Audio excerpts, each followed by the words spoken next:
In the remote town of Redbrook, nestled between jagged cliffs and forested hills, the abandoned Signal Hill radio tower had stood silent for decades. Locals said it stopped transmitting in 1978 after a mysterious fire in the broadcast building. No one ever found out what caused it or why the bodies of all three operators were never recovered.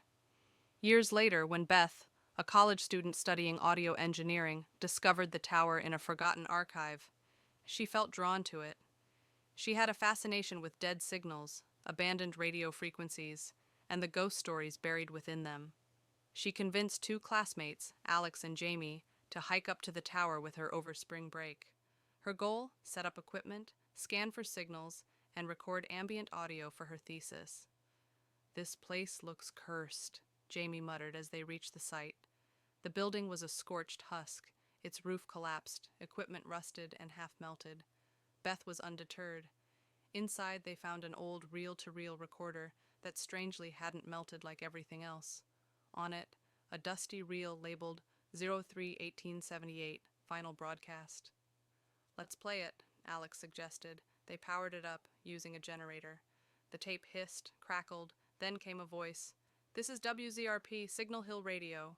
If anyone can hear this, don't come here. Do not follow the signal. It knows you're listening." Then static. Then something else. A sound, faint but unmistakable. A whisper. "It's behind you." The three of them froze. They laughed it off at first, nervous, unsure. Beth chalked it up to old tape damage. They camped in the tower that night.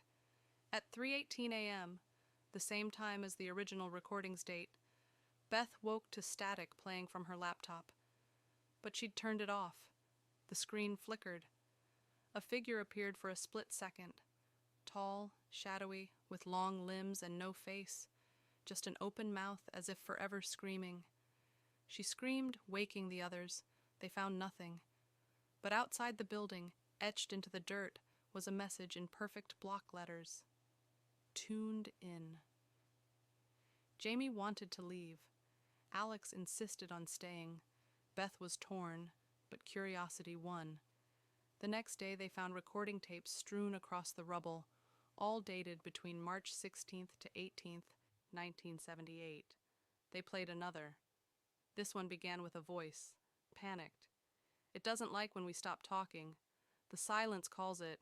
Keep broadcasting, keep making sound, never stop." The tape ended with a scream, sudden and sharp, then total silence. Beth checked the audio files on her laptop. Every single one, even those she hadn't played yet, now had added whispering in the background. Words formed through waveform analysis. "Let me speak through you." They tried to pack up, but the generator wouldn't start. The air grew cold, and the sun set far too early. Beth turned to suggest walking down by flashlight, only to find Jamie gone. They searched for hours, calling her name. The static on the tape player returned, louder, more aggressive. Suddenly, Jamie's voice played. "Help me. I didn't stop talking. I swear." Beth dropped the player. Alex found Jamie's flashlight in the woods, still on, pointed at a tree carved with human teeth. That night, only Beth and Alex remained. At 3:18 a.m., Beth heard the whispers again, not from a device, but from inside the walls of the building. Alex's scream shattered the silence. She ran to find him, but only saw the radio tower's red light blinking rapidly, unnaturally fast. Under it, sprawled on the ground, Alex's mouth was wide open, but his tongue was missing. He was still alive, just staring. Then a voice, not his own, spoke from his throat. "The signal is strongest when they scream."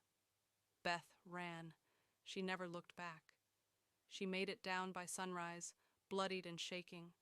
When she reported it, officials found nothing, no tower, no building, just a clearing with some melted metal and tangled wires. The Signal Hill Tower, they told her, had been demolished in 1980. No one believed her, until audio files began appearing on her phone. Files she hadn't recorded, files that played on their own. Each one begins with her voice, distorted and layered over another. "This is WZRP. Keep listening.